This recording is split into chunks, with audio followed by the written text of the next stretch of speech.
ফজল বিন ইয়াহিয়া ছিলেন একজন বিশিষ্ট সালাফ। তার সম্পর্কে একবার খলিফা মামুন বলেছিলেন, তার চেয়ে অনুগত সন্তান খুঁজে পাওয়া কঠিন।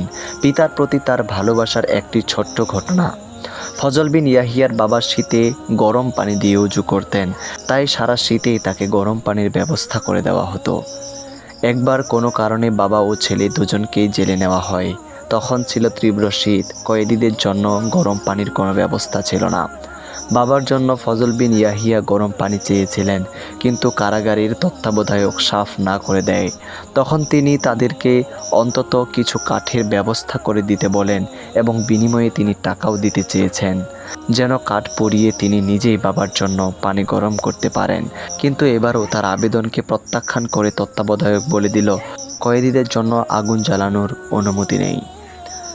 এভাবে সব প্রচেষ্টায় তিনি ব্যর্থ হন। অবশেষে ফজল বিন ইয়াহিয়া নিজেই সারা রাত পানির পাত্রটা প্রদীপের কাছে ধরে রাখেন। সকালে ঘুম থেকে উঠলে বাবাকে অজুর পানি এগিয়ে দেন। পরদিনও তিনি না ঘুমিয়ে সারা রাত প্রদীপের কাছে পাত্র ধরেই পানি গরম করলেন। কিন্তু জেল তত্ত্বাবধায়ক বিষয়টি দেখে ফেলে।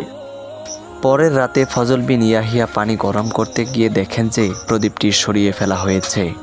তখন তিনি চিন্তায় পড়ে যান, কিভাবে বাবার জন্য পানি গরম করবেন।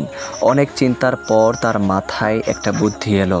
কনকনে শীতে সেই ঠান্ডা পানিকে তিনি সারা রাত পেটে চেপে ধরে রাখলেন, যেন শরীরের উষ্ণতায় পানি গরম হয়।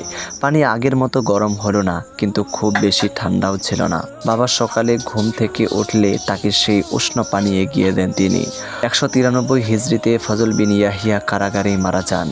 ইবনুল আসির তার সম্পর্কে বলেছেন, ফজল বিন ইয়াহিয়া ছিলেন বহু গুণে গুণান্বিত একজন আদর্শ মানুষ। সারা বিশ্বে তার কোনো জুড়ি নেই।